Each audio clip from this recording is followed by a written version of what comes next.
Hello students, आज का जो चैप्टर है वो आप लोगों के लिए बहुत ज़्यादा इम्पोर्टेंट चैप्टर है। जैसे कि आप स्क्रीन पर देख रहे हैं, चैप्टर का नाम लिखा हुआ है ब्रांच अकाउंट। Branch account. तो आई थिंक, जहाँ तक मुझे लगता है कि आप लोगों ने आज से पहले ये चैप्टर शायद पहले कभी नहीं पढ़ा होगा, क्योंकि 11th में 12th में स्टूडेंट जो भी अकाउंटिंग पढ़ के आते हैं तो वहां सिलेबस में ये ब्रांच अकाउंट का चैप्टर शायद कहीं भी नहीं है। तो मेरे बच्चे बड़े ध्यान से आप लोग इस बात पर कंसंट्रेट करेंगे कि बेसिकली ब्रांच अकाउंट क्या है। तो मेरे बच्चे, बात यहां पर ये आती है कि जैसे कि देखो स्क्रीन पर जो पहला शब्द लिखा ब्रांच, तो बेटे आपने ये नाम सुना तो जरूर होगा कि भाई एक कंपनी की डिफरेंट डिफरेंट लोकेशन पर ब्रांचेज होती हैं, अलग अलग जगह पर बच्चे ब्रांचेज होती हैं। जैसे जैसे कंपनी का बिजनेस ग्रो करने लगता है, जैसे जैसे कंपनी का बिजनेस बढ़ने लगता है, सिंपल सी बात है, किसी भी कंपनी के प्रोडक्ट की जब अलग अलग जगह से डिमांड आने लगती है तो फिर कंपनी को लगता है कि अब हम अपना जो सेटअप है वो एक डिफरेंट लोकेशन पर भी मुझे बनाना चाहिए। सपोज करिए बेटा, मान लीजिए एक्स कंपनी लिमिटेड, मान लीजिए एक्स कंपनी लिमिटेड दिल्ली में ब्रांच करती है।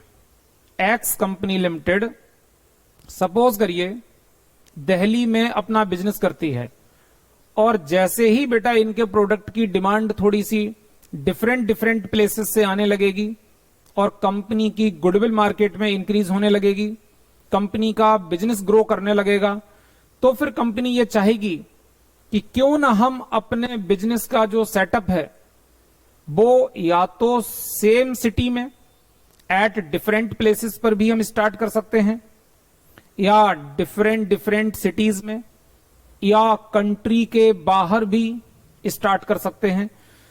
तो यानी कि जब कंपनी के प्रोडक्ट की डिमांड बढ़ती है, कंपनी की गुडविल इंक्रीज होती है, तो अपने बिजनेस को बहुत ज्यादा ग्रो कराने के लिए एक कंपनी ये सोचती है कि हम हर शहर में अपनी एक ब्रांच स्टार्ट कर दें। जैसे कि बेटा आप देखते हो कि बाबा रामदेव का प्रोडक्ट हर जगह सेल हो रहा है, तो उन्होंने तो बेटा हर शहर में, हर गली मोहल्ले में अपनी एक दुकान स्टार्ट कर रखी है। माना कि वो ब्रांच नहीं है, बट मैं आपको ये समझाना चाहता हूं कि वो ब्रांच जैसा ही एक बहुत छोटा सा एक रूप है बेटा। तो इट मींस प्रोडक्ट की गुडविल है, बाबा जी की मार्केट में गुडविल है, प्रोडक्ट अच्छा सेल हो रहा है, जगह जगह से उनके प्रोडक्ट की डिमांड आती है। तो अपने बिजनेस को और ज्यादा ग्रोथ कराने के लिए आप जहां देखिए हर जगह कि उनका कोई एजेंट बैठा हुआ है जो उनके प्रोडक्ट को सेल कर रहा है, और सिंपल सी बात है, पतंजलि कंपनी से क्या ले रहा है? कमीशन ले रहा है। उनका प्रोडक्ट सेल कर रहा है, कमीशन ले रहा है। इसी प्रकार से अगर बेटा हम डाबर इंडिया लिमिटेड कंपनी की बात करें, हिंदुस्तान लीवर कंपनी की बात करें, रिलायंस कंपनी की बात करें, तो ऐसा थोड़ी बेटा कि इन कंपनियों का जो बिजनेस है वो पर्टिकुलर किसी एक शहर में ही है। हर शहर में इनका कोई न कोई बिजनेस का सेटअप आपको देखने को मिलेगा कि भाई डाबर इंडिया लिमिटेड की कंपनी की एक इस शहर में ब्रांच है, एक किसी डिफरेंट शहर में ब्रांच है। तो कॉमन सी बात है कि कंपनी अपने बिजनेस को और ज्यादा ग्रो कराने के लिए डिफरेंट डिफरेंट प्लेसेस पर अपनी ब्रांचेस स्टार्ट करती है। तो बेटे चलिए शुरुआत करते हैं। जैसे कि यहां पर जो फर्स्ट लाइन में लिखा हुआ है बेटा, सभी बच्चे ध्यान से देखें क्या लिखा कि व्हेन बिजनेस, बेटा ध्यान देना बात पे, कि व्हेन बिजनेस ग्रोज, जैसे ही बिजनेस थोड़ा ग्रो करता है, इट इस्टेब्लिश, इट का मतलब है कंपनी से सेंस लगाया गया है कि कंपनी इस्टेब्लिश करती है, स्थापित करती है, क्या अपनी ब्रांच स्थापित करती है, अलग अलग जगह पर ब्रांच स्थापित करती है। आगे लिखा है एट डिफरेंट प्लेसेस, अलग अलग जगह पर कंपनी अपनी ब्रांच स्थापित करती है, जिससे कि हमारी ज्यादा सेल हो सके, हमें ज्यादा कस्टमर मिल सके, हमें ज्यादा प्रॉफिट हो सके। इन द सेम टाउन, क्या लिखा है बेटा, एक कंपनी सेम टाउन में अलग अलग जगह पर, मान लीजिए कोई टाउन है बहुत ज्यादा बड़ा है, तो हो सकता है कि एक टाउन में ही आपको उस कंपनी की छोटी छोटी 2-3 ब्रांचें देखने को मिल जाएं कि भाई रिलायंस कंपनी का यहां पर भी काम है, रिलायंस कंपनी का थोड़ा आगे चल करके भी किसी दूसरी जगह पर भी स्टोर देखने को मिल जाए। लेकिन जो यहां पर जो ब्रांच वर्ड है वो नॉर्मली थोड़े से ज्यादा हेल्दी सेटअप के लिए यूज किया जाता है। आगे लिखा बेटा और एट अदर टाउन, हाँ, और अदर टाउन में भी सेटअप बना सकते हैं। इन द कंट्री, यानी कि अपने देश के अंदर। तो कुल मिलाकर के जब एक कंपनी का बिजनेस ग्रो करने लगता है तो कंपनी एक टाउन में डिफरेंट डिफरेंट प्लेसेस पर या डिफरेंट डिफरेंट टाउन में अपनी ब्रांचेस स्टार्ट करती है for the purpose of growing the business. ठीक है, बिजनेस को और ज्यादा ग्रो कराने के लिए हम स्टार्ट करते हैं। और अब्रोड, बेटा क्या लिखा है, कह रहे हैं कि हम विदेश में भी स्टार्ट कर सकते हैं। सिंपल सी बात है, अगर हमारे प्रोडक्ट की डिमांड फॉरेन से भी आ रही है तो हमें क्या परेशानी है। और आप जानते हैं बेटा, बड़ी सारी ऐसी कंपनियां हैं जिनका इंडिया में भी बिजनेस है और इंडिया के बाहर भी बिजनेस है, इंडिया के बाहर भी बिजनेस है। तो कॉमन सी बात बेटा, जब इंडिया के बाहर बिजनेस होता है तो हम उसे बोलते हैं फॉरेन ब्रांच, उसे हम बोलते हैं बेटा फॉरेन ब्रांच। जो नॉर्मली मेरे बच्चे आपके सिलेबस में नहीं है, आपको फॉरेन ब्रांच का टॉपिक नहीं पढ़ना है। ठीक है, आपको सिर्फ उन्हीं ब्रांचेस की अकाउंटिंग करनी है जो सिर्फ इंडिया में हैं, जिन पर हम अभी अच्छी बात करने वाले हैं, डिटेल में बात करने वाले हैं बेटे। फिर क्या लिखा, अब्रोड फॉर मार्केट, ये ब्रांचेस क्यों स्थापित की जाएंगी, क्यों बनाई जाएंगी, क्या लिख रहे हैं, फॉर मार्केट इट्स प्रोडक्ट, अपने प्रोडक्ट की मार्केटिंग करने के लिए, बेचने के लिए, इट्स प्रोडक्ट, इट्स प्रोडक्ट। आगे लिखा बेटा over a large territory, simple सी बात है। और इस प्रकार से कंपनी एक बड़ा ग्रुप क्रिएट कर लेती है। ठीक है, एक कंपनी का लंबा चौड़ा साम्राज्य फैल जाता है और कंपनी को मोर एंड मोर प्रॉफिट होता है, ज्यादा से ज्यादा कंपनी प्रॉफिट अर्न कर लेती है। एक तो बात यह हुई कि ब्रांच क्या है, थोड़ा आपने समझा बेटा कि किसी कंपनी का जब बिजनेस थोड़ा ग्रो करने लगता है, गुडविल बन जाती है, प्रोडक्ट की डिमांड आने लगती है, तो फिर कंपनी डिफरेंट डिफरेंट लोकेशन पर, सेम टाउन में, डिफरेंट टाउन में, अपनी कंट्री के अंदर अपनी ब्रांच स्थापित करती है, ब्रांच स्टार्ट करती है, ब्रांच रन करती है बेटा, जिससे कि हम अपने प्रोडक्ट को ज्यादा से ज्यादा मार्केट कर सकें, ज्यादा से ज्यादा सेल कर सकें और ज्यादा से ज्यादा प्रॉफिट अर्न कर सकें। ये हमारा पर्पज है डिफरेंट डिफरेंट लोकेशन पर ब्रांच बनाने का। आगे लिखा बेटा इट इज वेरी इंपॉर्टेंट, क्या लिख रहे हैं, कह रहे हैं ये तो बहुत ही ज्यादा इंपॉर्टेंट है, क्या, टू मेंटेन, बेटा to maintain separate accounts for each branch. कह रहे हैं कि अब बेटा आपने अलग अलग जगह पर ब्रांच तो स्टार्ट कर दी, लेकिन मेरे बेटे हर ब्रांच की अकाउंटिंग भी तो अलग करनी पड़ेगी।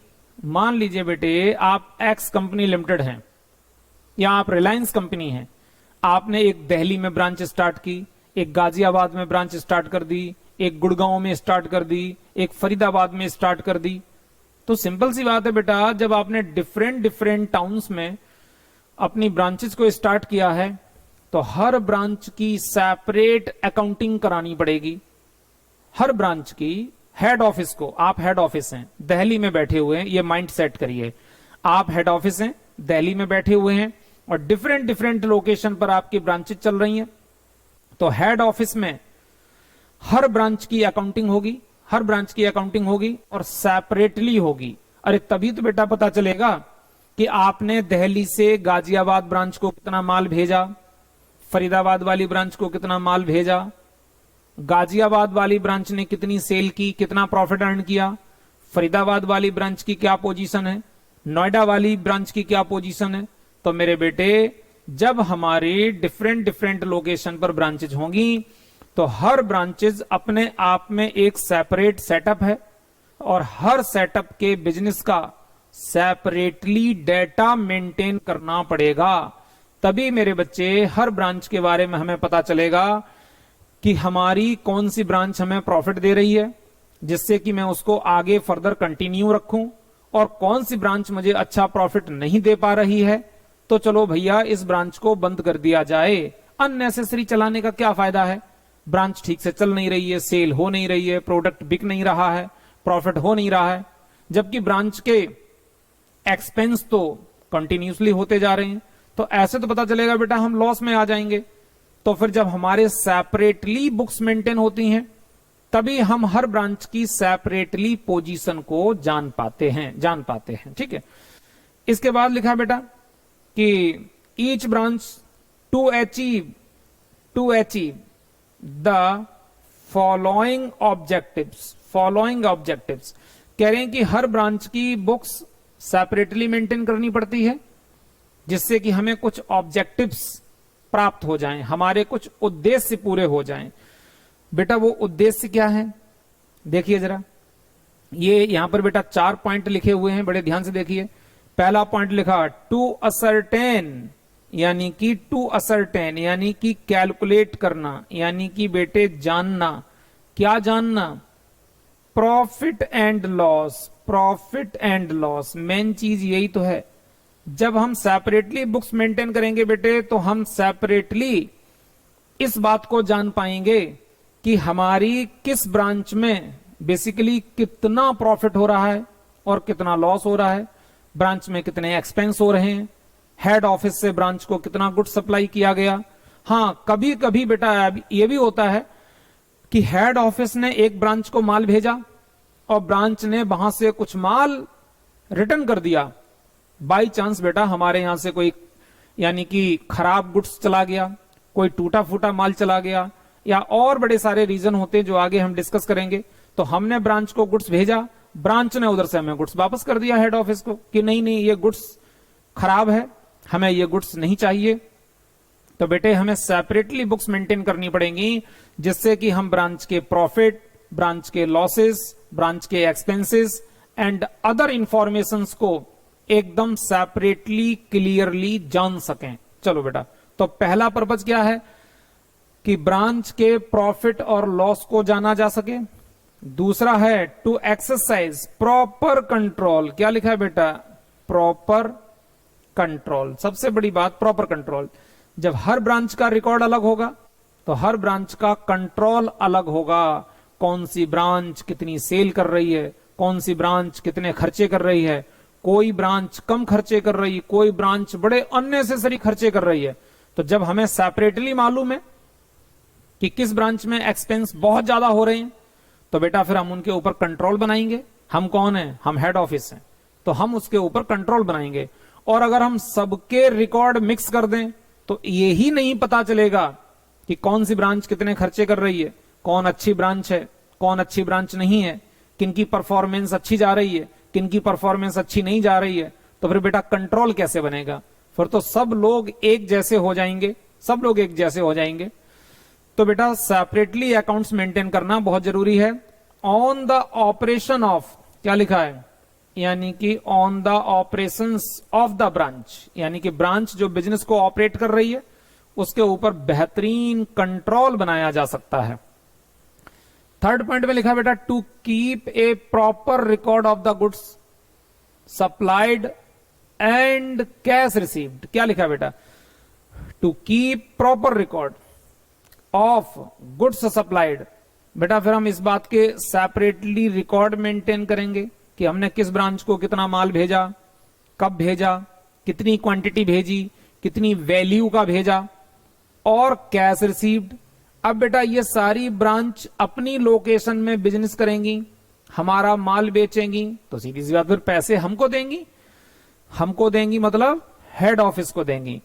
तो बेटा हमें सेपरेटली इस बात को जानना पड़ेगा हमने किस ब्रांच को कितना गुड सप्लाइड किया, उनके पास कितना ओपनिंग स्टॉक है, कितना क्लोजिंग स्टॉक है, कितना सेल हो गया है, कितना कैश का कलेक्शन हो गया है, कितना कैश हमारे हेड ऑफिस में आ गया है, कितना कैश अभी हमें ब्रांच से लेना बाकी है, कितना अभी हमें लेना बाकी है।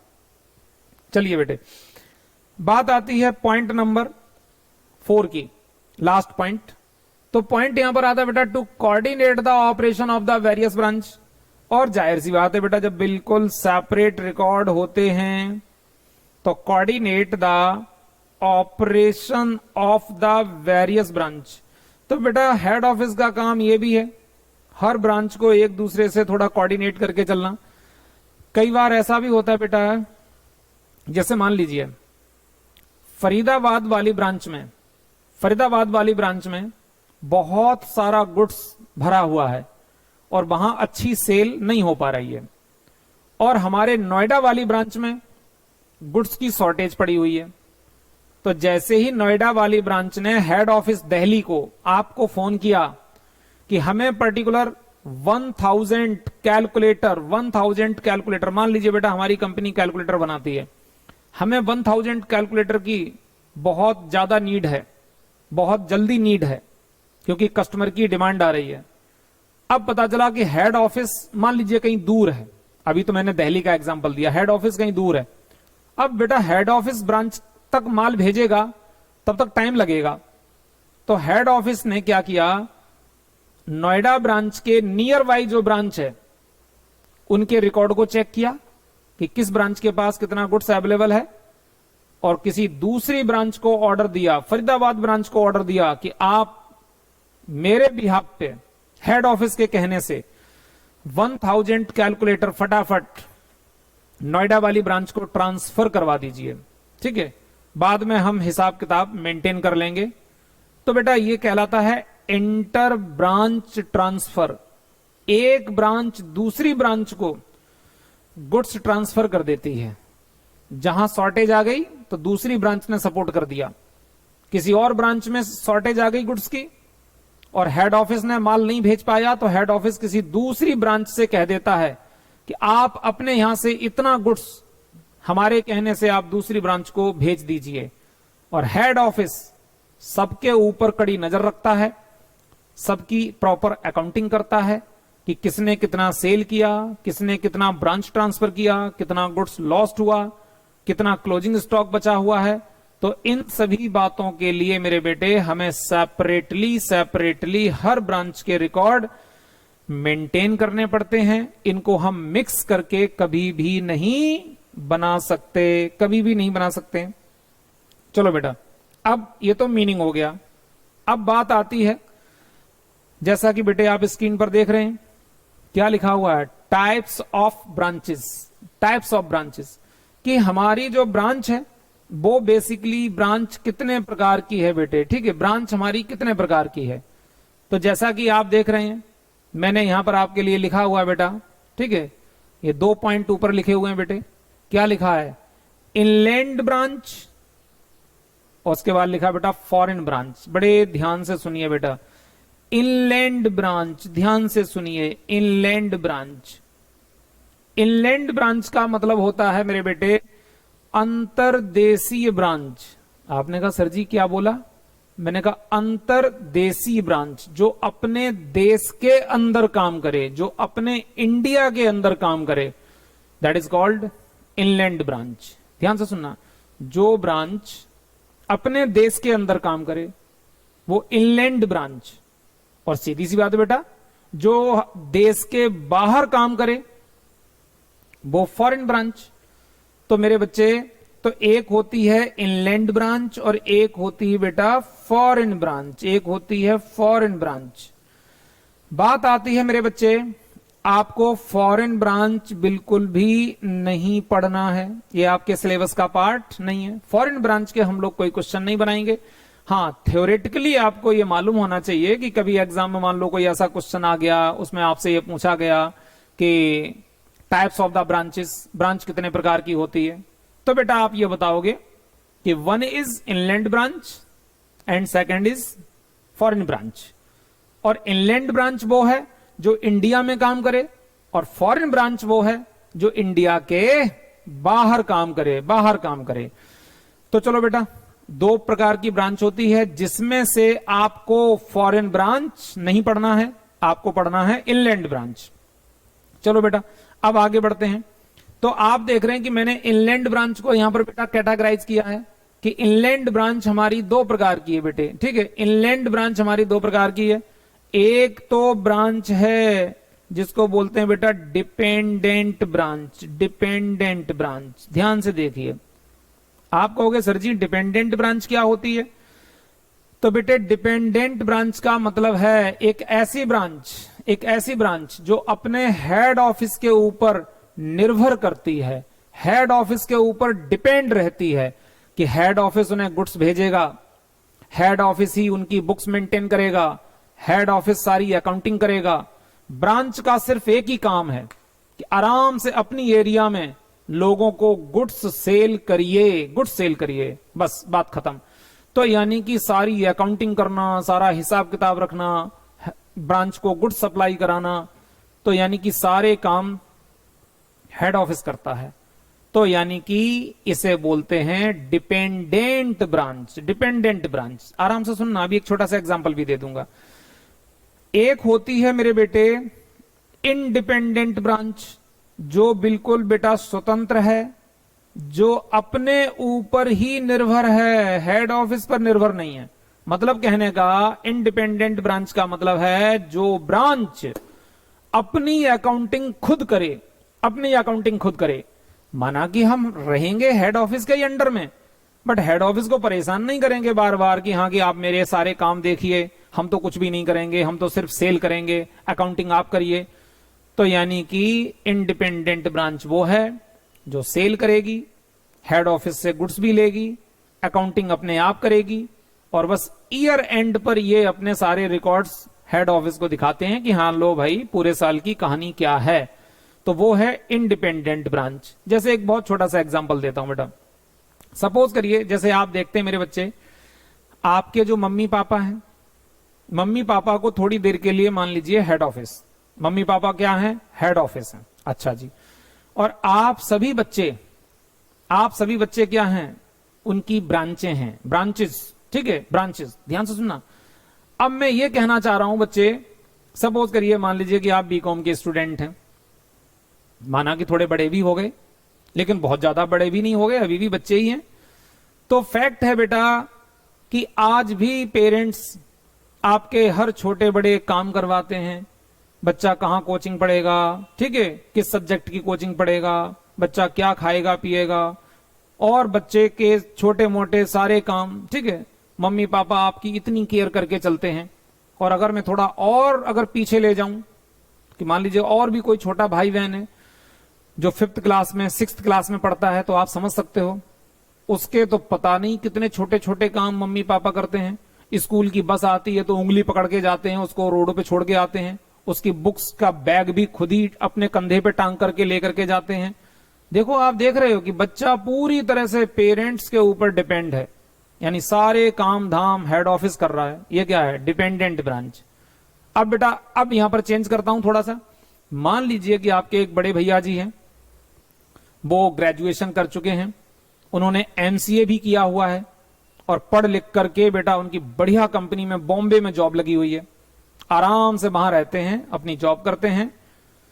तो क्या मेरे बच्चे उनके हर छोटे मोटे काम मम्मी पापा आज भी करते हैं?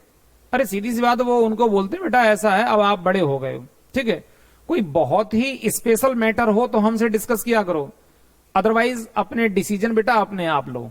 तो कुल मिलाकर के अब जो बड़े भैया जी हैं वो अपने सारे काम अपने आप करते हैं, अपने सारे काम अपने आप करते हैं, डिसीजन लेते हैं, बड़े हो गए हैं, इन सभी कामों को करने के लायक हैं। तो बेटा इन्हें हम कहेंगे, अब ये डिपेंड नहीं है, ठीक है, ये डिपेंड नहीं है। तो कुल मिलाकर के डिपेंडेंट ब्रांच, इंडिपेंडेंट ब्रांच, ठीक है। तो इस प्रकार से मेरे बेटे जो ब्रांचेस हेड ऑफिस के ऊपर डिपेंड रहती हैं अकाउंटिंग के लिए वो कहलाती हैं डिपेंडेंट, और जो अपनी अकाउंटिंग, जो अपने काम अपने आप करती हैं उन्हें कहते हैं इंडिपेंडेंट ब्रांच। इंडिपेंडेंट, बात समझ में आई बेटा? अब एक पॉइंट और आता है बेटा, इंडिपेंडेंट ब्रांच के साइड में मैं यहां पर कट लगाऊंगा। आपने कहा सर जी क्या ये भी नहीं पढ़ना है? मैंने कहा बेटा ये भी नहीं पढ़ना, ये आपके सिलेबस का पार्ट नहीं है। अरे ये तो सारा कटता जा रहा है, फिर पढ़ना क्या है? मैंने कहा बेटा आपको पढ़ना है सिर्फ डिपेंडेंट ब्रांच पढ़नी है, आपको सिर्फ डिपेंडेंट ब्रांच आपको पढ़नी है। लेकिन अब बात आती है बहुत पते की बेटा, ध्यान से सुनना, बात बड़ी खास आती है। डिपेंडेंट ब्रांच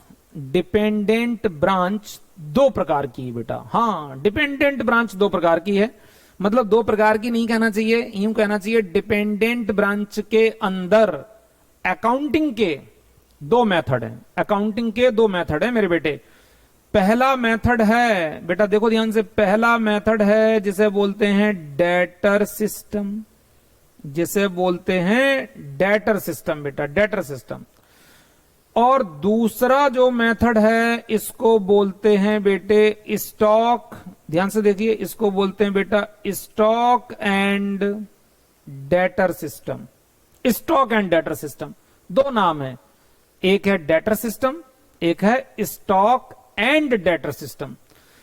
आगे चल के थोड़ा सा मीनिंग भी बताने की कोशिश करेंगे। वैसे कि इनके नाम में ऐसा कुछ खास नहीं, सिर्फ दो नाम है और दोनों की अकाउंटिंग थोड़ी डिफरेंट तरीके से होती है। वो कैसे होगी, हम प्रॉपर तरीके से इनके फॉर्मेट भी आपको समझाएंगे कि इनमें अकाउंट क्या क्या मेंटेन किए जाएंगे। एक थोड़ा सा छोटा मेथड है, एक थोड़ा सा बड़ा मेथड है, उसमें थोड़ी बड़ी अकाउंटिंग होती है, थोड़े नंबर ऑफ अकाउंट्स ज्यादा बनते हैं, जिसमें थोड़ी क्लैरिटी ज्यादा है, जिसमें डिटेल ज्यादा है, लेकिन रिजल्ट दोनों का एक ही है। आप डेटर सिस्टम से अकाउंटिंग कर लो, तब हमारी ब्रांच का जो प्रॉफिट आएगा, और वही अकाउंटिंग दूसरे वाले मेथड से कर लो, तब जो रिजल्ट आएगा प्रॉफिट मेरे बेटे सेम आएगा, प्रॉफिट सेम आएगा। ठीक है, मेथड दो है। अब सुनिए मेरे बच्चे, बहुत ध्यान से चलना बेटा, कंसंट्रेशन बना के रखनी। देखो अब पॉइंट आता है कि जैसे आप यहां पर देख रहे हैं कि डेटर सिस्टम, डेटर सिस्टम बेटा, डेटर सिस्टम में यहां पर आप जैसे देखेंगे कि ये ऊपर दो तरीके के मेथड लिखे हैं।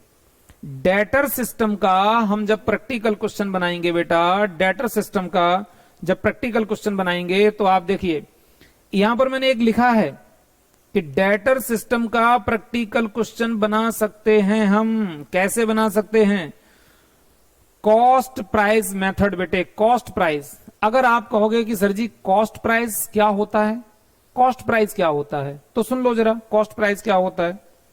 देखो बेटा, कॉस्ट प्राइस थोड़ा समझा, अच्छा एक मिनट, पहले मेथड के नाम सुन लो, फिर मैं दोनों को कैटेगराइज करूंगा, बढ़िया सा एग्जांपल दूंगा और दोनों मेथड आपको प्रॉपर तरीके से क्लियर हो जाएंगे कि दोनों में डिफरेंस क्या है। ठीक है, तो बेटे बात चल रही है, बात चल रही है, हम पढ़ रहे हैं ब्रांच अकाउंटिंग। ब्रांच मेरे बेटे दो प्रकार की, एक इनलैंड ब्रांच जो इंडिया में काम करे, एक फॉरेन ब्रांच जो फॉरेन में काम करे, और फॉरेन ब्रांच हमें पढ़ना नहीं है। अब बात आती दूसरे, इनलैंड ब्रांच दो प्रकार की है, एक डिपेंडेंट और एक इंडिपेंडेंट। हमें सिर्फ डिपेंडेंट वाली पढ़नी है। अब डिपेंडेंट ब्रांच की अकाउंटिंग के जो मेथड हैं वो दो हैं, एक डेटर सिस्टम, एक स्टॉक एंड डेटर सिस्टम।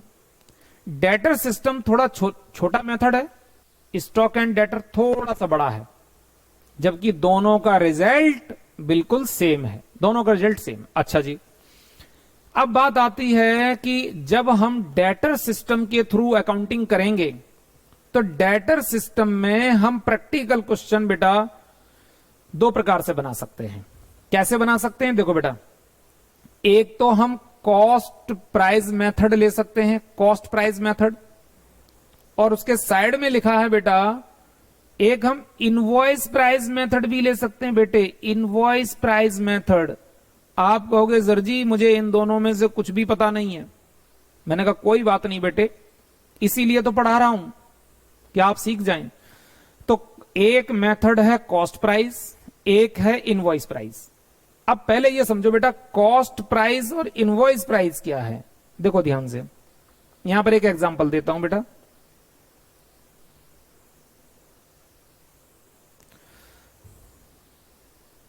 देखो कॉस्ट प्राइस, सपोज करिए मैंने लिखा बेटा, इसको शॉर्ट में बोलते हैं सीपी, कॉस्ट प्राइस, और एक होता है बेटा आईपी, ये होता है इनवॉइस प्राइस।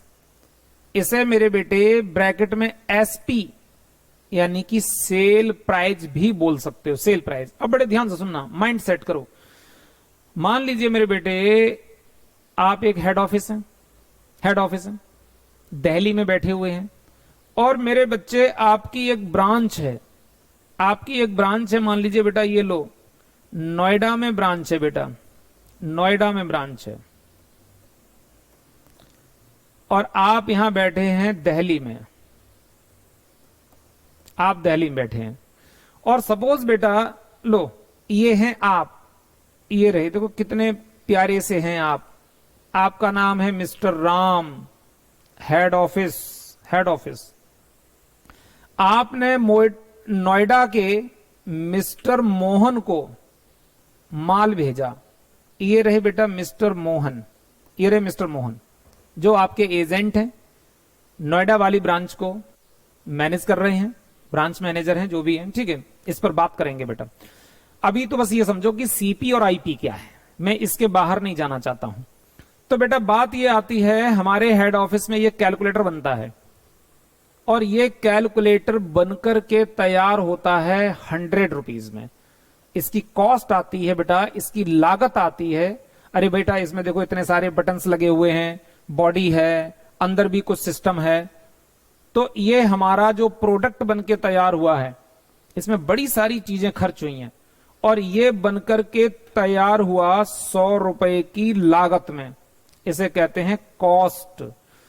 आपने क्या किया बेटा, 1000 कैलकुलेटर नोएडा वाली ब्रांच को भेज दिए, 1000 कैलकुलेटर ये जा रहे हैं, ये जा रहे हैं, और आपने एक ट्रक में माल भर के भेजा, एक ट्रक में माल भर के भेजा।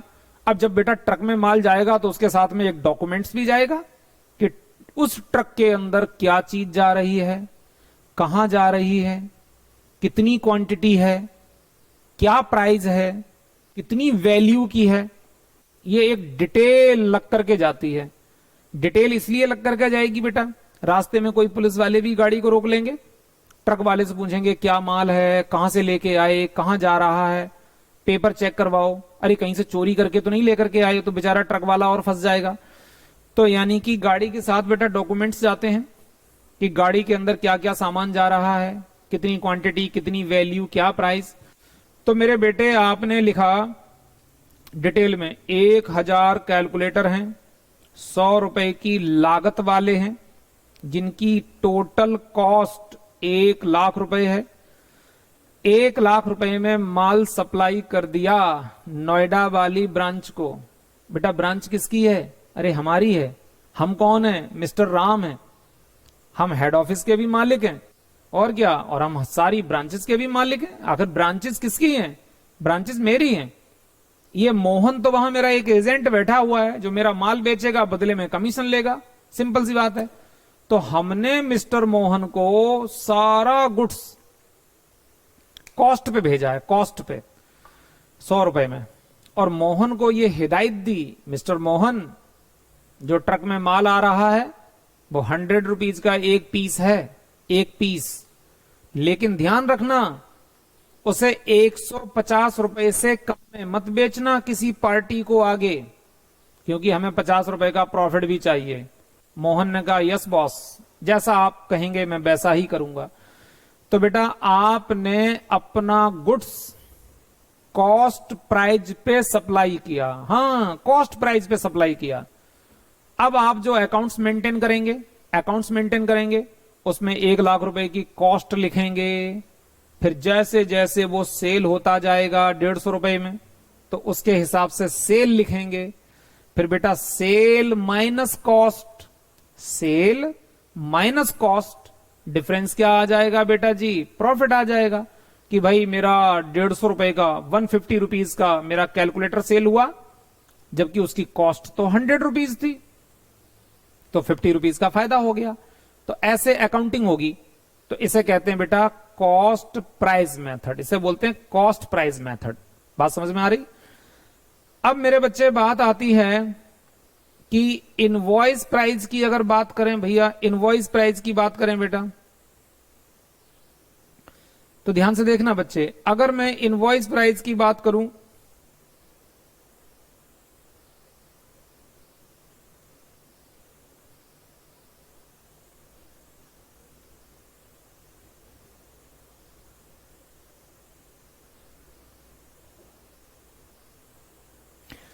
तो बेटा अगर इनवॉइस प्राइस की बात करूं तो यहां पर जरा देखना ध्यान से, इनवॉइस प्राइस, ये मैंने इधर लाइन खींच दी बेटे, इधर लाइन खींच दी। अपना जो इधर का हिस्सा है वो कॉस्ट प्राइस, और बेटा जो इधर का हिस्सा है वो हमारा इनवॉइस प्राइस। ठीक है, वो हमारा इनवॉइस प्राइस। अब देखना बेटा वो इनवॉइस प्राइस, इनवॉइस प्राइस में क्या होता है? इनवॉइस प्राइस का मतलब सेल प्राइस बेटे, ध्यान से सुनना, सेल प्राइस। ये इनवॉइस प्राइस है एक स्टैंडर्ड वर्ड जो बिजनेस में यूज होता है, और नॉर्मल आम जनता सेल प्राइस वर्ड यूज करती रहती है कि ये माल कितने में बेचा, ये गुड्स कितने में बेचा, इसका सेल प्राइस क्या है। लेकिन असली अगर अकाउंटिंग की लैंग्वेज की बात की जाए तो वो है इनवॉइस प्राइस, क्योंकि माल को सप्लाई करते समय, माल जब हम नोएडा से किसी पार्टी को आगे बेचेंगे तो बेचने का जो बिल बनेगा उसे नॉर्मली बिल नहीं, उसे हम इनवॉइस बोलते हैं, इनवॉइस। और इनवॉइस का प्राइस क्या है? तो पूरा नाम पड़ गया इनवॉइस प्राइस। तो सुनो बेटा, हम हेड ऑफिस ने सोचा कि हम मिस्टर मोहन को अगर हम, ये बेटा बात बहुत बड़ी है, ध्यान से सुनना, हमने सोचा कि अगर हम मिस्टर मोहन को एक आइटम 100 रुपीज का भेजेंगे, 100 रुपीज का, और फिर मोहन से कहेंगे मोहन इसको 150 में सेल करना, 150 में, तो मोहन मेरे बारे में सब कुछ जान जाएगा कि हेड ऑफिस कितना प्रॉफिट अर्न कर रहा है। तो हमें अपने बिजनेस की बातों को थोड़ा गुप्त रखना है, सीक्रेट रखना है। हम नहीं चाहते हैं कि मोहन इस बात को जाने कि प्रोडक्ट की कॉस्ट कितनी है और हम उससे सेल कितने में करवा रहे हैं, वो ये ना जाने। तो बेटा हमने अपने हेड ऑफिस में दिल्ली में बैठ करके प्रोडक्ट का मैन्युफैक्चरिंग किया कि ये आइटम 100 रुपए का बनता है और मेरे को 50 रुपए का प्रॉफिट मांगता है। तो cost plus profit equal to sale, ये सेल बन गया। तो हमने क्या किया बेटा, अपने हेड ऑफिस में 100 रुपए का प्रोडक्ट बनाया, 50 रुपए का उसमें प्रॉफिट ऐड किया, ऐड करके बेटा वो आइटम बन गया मेरा 150 रुपए का। अब मैंने क्या किया बेटा, ये 150 रुपए का आइटम उठा करके मोहन को भेज दिया नोएडा और बोला मिस्टर मोहन, हमने ट्रक में 1000 कैलकुलेटर सप्लाई किए हैं, ब्रांच में आ रहे हैं, उनको अच्छे से डिलीवरी ले लेना, गोडाउन में रख लेना, और पार्टी को 150 रुपए में बेचना। हमने मोहन को सीधा इंस्ट्रक्शन दिया 150 रुपए में बेचना। अब मोहन ये नहीं जान पाएगा कि हमने उसको एक्चुअली मैन्युफैक्चर कितने में किया, और अगर वो पूछता भी है कि सर 150 रुपए में जो आइटम बेचना है वो एक्चुअली मैन्युफैक्चर कितने में हुआ है, तो आप उसको बोलोगे भाई आपको इन बातों से क्या मतलब है, आप 150 रुपए का सेल करिए, अरे उस पर आपका जो कमीशन बनेगा या जो सैलरी होगी जो भी होगी वो आपको टाइम से मिल जाएगी, तुम्हें इन बातों से क्या लेना देना है कि वो मैन्युफैक्चर कितने में हुआ है। तो बेटा एक मेथड है, हम अपने प्रोडक्ट को अपनी ब्रांच को कॉस्ट पे सप्लाई करते हैं, उसके हिसाब से अकाउंटिंग करते हैं। एक मेथड है, हम नहीं चाहते हैं कि कोई हमारी कॉस्ट के बारे में जाने, तो हमने कॉस्ट और हम उस पर प्रॉफिट कितना चाहते हैं वो ऐड किया, और ऐड करके वो फाइनल प्राइस सप्लाई कर दिया, और पार्टी को, ब्रांच को ये बता दिया कि ये आइटम 150 रुपीज का है, 150 में सेल करना। तो दोनों मेथड अल्टीमेटली बाद में जाकर के एक जगह ही आ जाते हैं। तो मैं कह सकता हूं कि एक मेथड में इंफॉर्मेशन थोड़ी सीक्रेट रहती है, एक में सीक्रेट नहीं रहती है। दोनों अकाउंटिंग के मेथड हैं, दोनों का आंसर सेम आता है, अब ये बेटा जब हम प्रैक्टिकल क्वेश्चन बनाएंगे तब इसकी प्रेजेंटेशन आपको दिखाएंगे कि इसकी प्रेजेंटेशन कैसे होगी। तो बेटे हम लोग यहां तक पहुंच गए थे कि हमारे दो मेथड हैं, एक डेटर सिस्टम, ठीक है, दो मेथड है बेटा आप देख रहे हैं, एक डेटर सिस्टम है, एक स्टॉक एंड डेटर सिस्टम है। और बेटा डेटर सिस्टम का क्वेश्चन दो प्रकार से बनता है, कॉस्ट प्राइस मेथड से या इनवॉइस प्राइस मेथड से। इनवॉइस प्राइस में क्या होता है, कॉस्ट प्लस प्रॉफिट, और कॉस्ट प्राइस मेथड में क्या होता है, सिर्फ कॉस्ट। और अकाउंटिंग दोनों की बड़ी जबरदस्त, बहुत अच्छी अकाउंटिंग होती है। चलिए बेटा, अब आते हैं दूसरे मेथड पे। दूसरे मेथड में लिखा है, नहीं पहले अभी इसी मेथड पे एक बात और कर लें। डेटर सिस्टम मेथड हमारा एक तो कॉस्ट प्राइस पे बनेगा या इनवॉइस प्राइस पे बनेगा, ठीक है सर। अब मैं आपसे यह कहना चाहूंगा बेटा, जब आप इस मेथड के क्वेश्चन बनाओगे, हाँ अगर आपके मन में यह बात चल रही हो सर एग्जाम में हम कैसे जानेंगे कि हमें किस मेथड से क्वेश्चन बनाना है, तो बेटा क्वेश्चन पेपर में साफ लिख के आता है कि अप्लाई डेटर मेथड, ठीक है, स्टॉक एंड डेटर मेथड, स्पष्ट क्वेश्चन में लिख के आता है कि किस मेथड से क्वेश्चन बनाना है, ठीक है। तो कोई कंफ्यूजन की गुंजाइश नहीं है। बात आती है बेटा जो डेटर सिस्टम मेथड है, डेटर सिस्टम मेथड में हमें कौन कौन से अकाउंट मेंटेन करने होंगे। तो बेटा देख रहे हैं आप, मैंने एरो लगा करके ये दिखाया है, चाहे कॉस्ट प्राइस मेथड हो या बेटे इनवॉइस प्राइस मेथड हो, कोई सा भी मेथड हो, हमें ये वाली बुक्स मेंटेन करनी है। मैंने यहां पर बेटा देखो हेडिंग में लिखा है कि अकाउंट्स टू मेंटेन, कौन कौन से अकाउंट मेंटेन करने हैं। तो पहला अकाउंट मेंटेन करना बेटा हमें ब्रांच अकाउंट। एक तो ब्रांच अकाउंट के नाम से अकाउंट बनेगा, जैसे मेरी फरीदाबाद ब्रांच है तो बेटा ऊपर बड़ा बड़ा लिखेंगे Faridabad branch account, Noida branch account. तो एक तो ब्रांच का अकाउंट बनेगा, उस अकाउंट में क्या क्या बातें लिखी जाएंगी ये बेटा हम लोग नेक्स्ट लेक्चर में देखेंगे, ठीक है। अभी तो सिर्फ ये समझिए कि कौन कौन सी बुक्स मेंटेन होंगी। एक तो ब्रांच अकाउंट मेंटेन होगा, दूसरा मेरे बेटे ब्रांच डेटर अकाउंट, ध्यान से सुनो, ब्रांच डेटर अकाउंट। जैसे मेरे बच्चे फरीदाबाद ब्रांच ने अपनी एरिया में बड़े सारे लोगों को माल उधार बेच दिया, तो आप जानते हैं बेटा जिसको माल उधार बेचा जाता है उसे क्या कहते हैं, डेटर, उसे क्या कहते हैं, डेटर। तो सीधी सी बात है, ब्रांच ने उधार माल बेचा, ब्रांच ने डेटर जनरेट किए, अल्टीमेटली यार वो डेटर हमारे ही तो हैं, क्योंकि माल किसका है, हमारा है। हम कौन हैं, हम हेड ऑफिस हैं।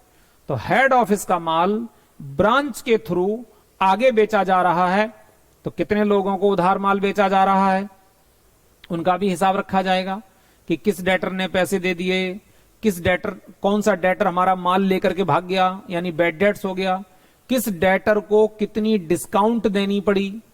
ये कुछ बातें अकाउंट में पढ़ी होंगी बेटा आपने, ठीक है। डिस्काउंट अलाउड टू डेटर, ठीक है, bad debts, debtor, good debtor, bad debtor. तो यानी कि बेटा डेटर को कंट्रोल करने के लिए, डेटर का हिसाब किताब रखने के लिए एक अकाउंट बनेगा जिसका नाम है ब्रांच डेटर अकाउंट बेटा, ठीक है, जिसका नाम है ब्रांच डेटर अकाउंट। यानी कि तो मेरे बच्चे यहां पर हमारे दो अकाउंट बन गए, एक बन गया बेटा ब्रांच अकाउंट और एक बन गया ब्रांच डेटर अकाउंट। चलिए बेटे अब आते हैं हम यहां पर दूसरे मेथड में। ये रहा आपका स्टॉक एंड डेटर सिस्टम बेटा, स्टॉक एंड डेटर सिस्टम। तो स्टॉक एंड डेटर सिस्टम के नीचे मैंने लिखा है एरो लगा के कि इनका जो क्वेश्चन है या तो बनेगा कॉस्ट प्राइस मेथड पे या बनेगा इनवॉइस प्राइस मेथड पे। हाँ, कॉस्ट प्राइस मेथड पे या इनवॉइस प्राइस मेथड पे।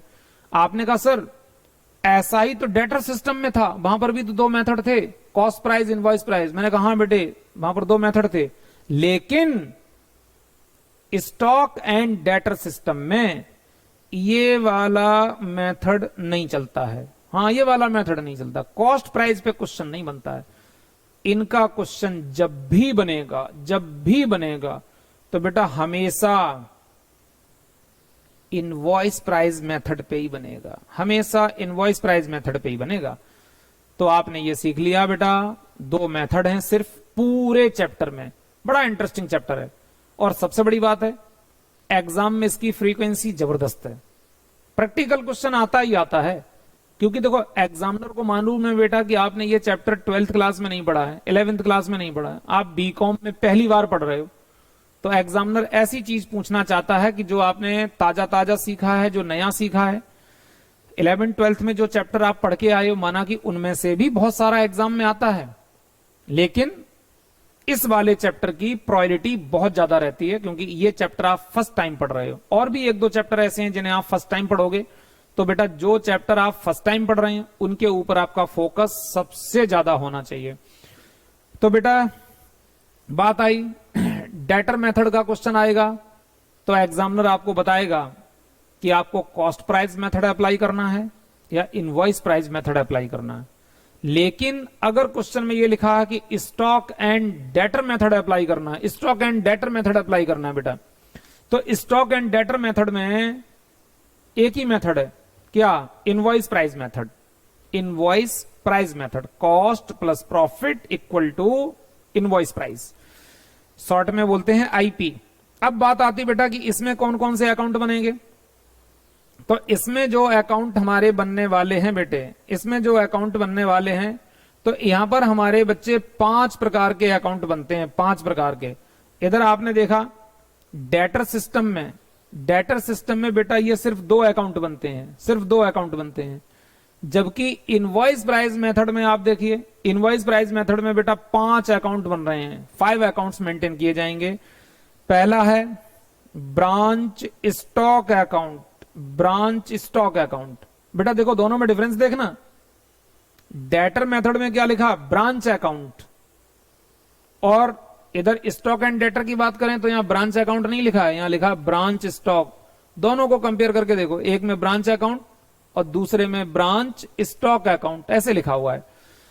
तो इस ब्रांच स्टॉक अकाउंट में सारी बातें स्टॉक की होंगी कि हेड ऑफिस ने कितना माल भेजा, कब भेजा, ठीक है, कितना गुड्स रिटर्न हो गया। जब प्रैक्टिकल क्वेश्चन बनाएंगे तब आप देखेंगे बेटा, बहुत इंटरेस्टिंग। दूसरा अकाउंट बनेगा बेटा ब्रांच डेटर अकाउंट। आपने कहा सर ब्रांच डेटर अकाउंट तो फर्स्ट मेथड में भी बन रहा है। मैंने कहा यस बेटे, ये दोनों बिल्कुल सेम है, बिल्कुल सेम।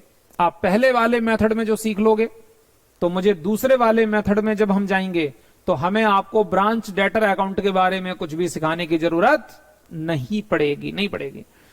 फिर एक बनेगा बेटा ब्रांच एक्सपेंस अकाउंट, कि ब्रांच में एक्सपेंस कितने हो रहे हैं।